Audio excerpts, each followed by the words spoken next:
Hey, Awesomes. Welcome to week 5. I hope this video finds you well. Hope finds you safe, and hopefully in great spirits and being awesome. All right, so I'll start off this video, if you will, with talking about, made a few changes to the Moodle page. Got some feedback from several of you. So hopefully I made some changes, make it a little bit more navigable, easier navigation anyway. All right, so the major changes you will notice begin right here in assignment descriptions, okay? Instead of listing them all out and taking up more space, and you have to, the main idea for the changes that I made, so you don't have to scroll so far down to find stuff, okay? So you click here for assignment descriptions, and once my internet wakes up, it'll bring you here all of the exact same links that were on the main page. I've just nicely put them right there for you. So hopefully you find that beneficial. I left the assignment due dates there because I felt that was important.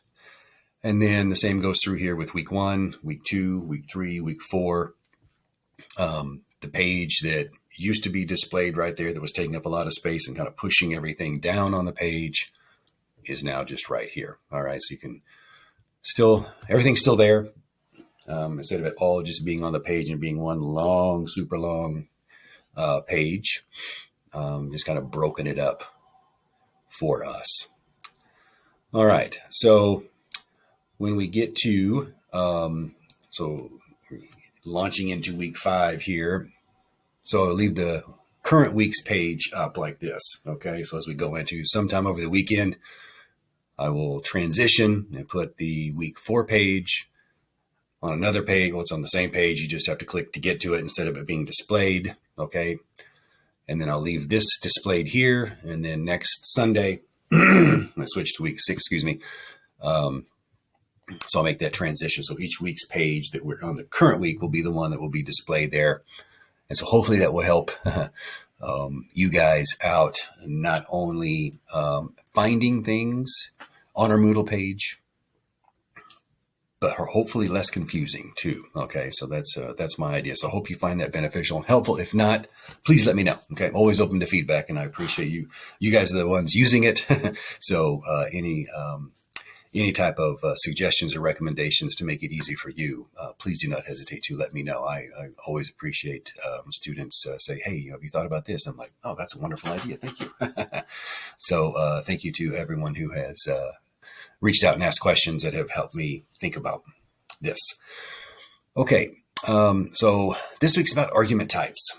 So we're going to look at 3 things right off the bat this week. Obviously, we're in the week 5 overview video. I have another video talking about argument types specifically, right? The 5 or 6 argument types that you're going to use to find or to see in your article, the one that you've selected from wherever it is, right? Maybe Time Magazine, right? Recall from the rhetorical analysis assignment description sheet.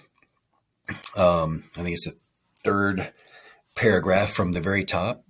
The article you will choose can come from one of these types of online article, news, right? Preferably something that doesn't necessarily have to be controversial. It just does need to be arguable, right? Where someone's taking a position or perhaps taking a stand or using rhetoric in some way, right? As we learned about in week 2 and 3, a lot of times with rhetoric when it comes to persuasion, it can be to alter someone's perspective, look at something a different way, believe a certain type of thing. It doesn't necessarily always have to be the action doesn't necessarily always have to be something that, from marketing advertising standpoint, buy now, right? Purchase this thing, right? Or go to this store. These types of things. There are other types of persuasion, even if it's just altering a perspective or a viewpoint. Could be an entire belief system, right? And that's where rhetoric a lot of times, most often, is thought about. As we discussed in the first couple of weeks, that rhetoric often is tied with persuasion, while there are other nuances to rhetoric. Seems to be where most people kind of put rhetoric or think about rhetoric. So, and for this class, that's kind of how we're thinking about rhetoric as well, as you recall. So what helps us when we think about argument types, there's two things for us in thinking about argument types this week. Number one, it helps us rhetorically analyze our author's article, right? His or her writing. So if their article, and we'll go and get into argument types, so if it's cause and effect, that helps us think about ethos, pathos, logos, helps us think about the rhetorical situation, right? So we think about the rhetorical situation from last week. If someone is arguing, if their argument is a cause and effect, this thing happened, ergo, it's causing this thing to have. The effect is the results have been this, and maybe it will continue to get bad or continue to move along that path unless we do something, et cetera, okay? Just by way of example. So if there's cause and effect, when we think about the rhetorical situation, then we think about timing. So the rhetorical situation is situated then in a perspective of it is a reaction to something that has just happened, right? So the context, the timeliness, the appropriateness of the article from a rhetorical situation standpoint is this thing has happened, thus causing this effect. These results are happening, creating a situation where an article, or where my author, in this case, right, the article I chose, is in a timely situation. They have, it's not like this article could be written too much later, right, or it loses some of its oomph, right, because this event just happened, right, and the effects are happening. Right. So the rhetorical situation doesn't necessarily provide that, hey, a response to this particular type of event could happen anytime. If it's cause and effect, a lot of times there's a lot of timeliness to it, depending on the cause and the effect, depending on the event to which that author is responding to. If it's something very, very, very recent, and it seems to be on the social consciousness of everybody right now, right, of the majority of citizens, or it's making headlines or something like that, then it's timely, right? So the rhetorical situation provided, right, a good time to talk about these, to continue this conversation, or to now interject these thoughts about the cause and effects that have taken place, to look at those things maybe from a different perspective, or to look at them a different way. Right. So the timeliness is really, really good. So, and the audience is ripe, right? think about the rhetorical situation. You want to think about the audience there's a bigger audience, right? The audience has this topic, right? This cause and effect situation is on the top of their mind, right? So the possibilities, if you will, for a persuasion to take place, or a change of mind, or an altering of behavior, or perspective, or viewpoint, stands a greater chance of taking hold, right? Someone listening because it's timely, right? The rhetorical situation is perfect, okay? So that's number one, right? When we think about argument types, it helps us think about also the rhetorical situation, how time, in a cause and effect situation, the timeliness of it.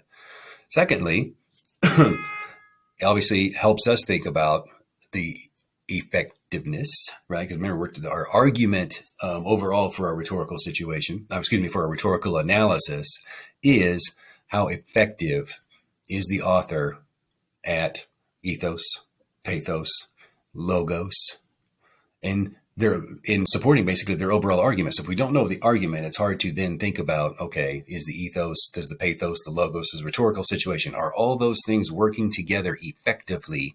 Did the author use those things, incorporating those things in their article effectively, okay, to then make their argument? So the argument, understanding what the argument type is, helps us understand the argument so that we can make a better educated, all right, argument ourselves as to the overall effectiveness of the claim that they're making and any subclaims that they're making in that article, in the article that we've chosen, right? So you each have a different article, right? Some of you may have accidentally, or not accidentally, numerically impossible, but perhaps you guys both selected the same article or maybe about the same topic.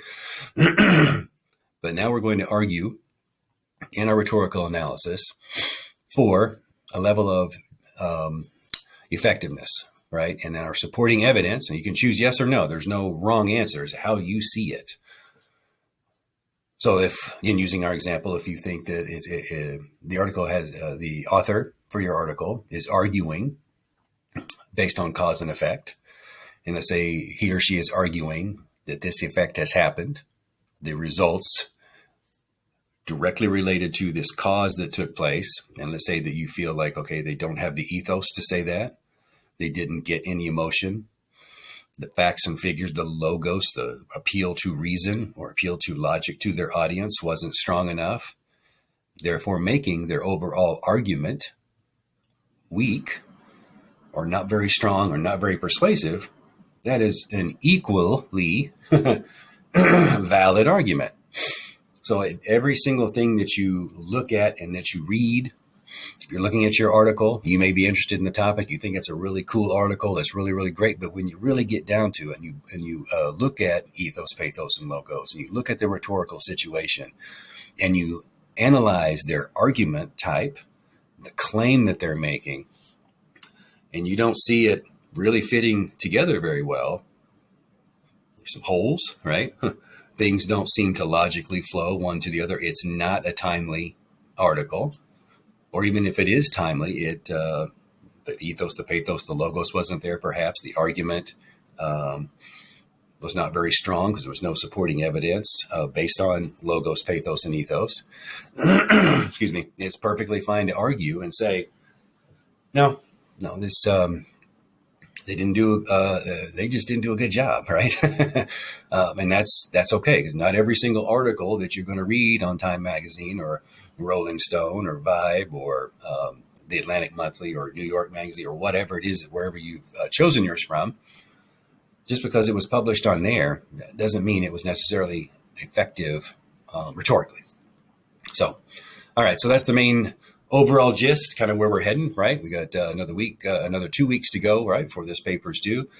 And please remember, too, that this paper is, this will be the draft. I will, quote unquote, grade it, provide you feedback, and you will have opportunity to revise. So if I haven't said that or mentioned that enough, where it's clear, I wanted to make sure that you understood that. And of course, obviously, too, we will be meeting with your embedded writing specialist and going over this paper as well in the following weeks after you submit this paper too, and I'll give you more details as we get closer.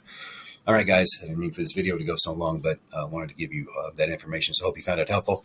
All right, I'll talk to you soon. I'll be back with you. We'll talk about argument types, and we'll go over the rhetorical analysis sample paper here shortly.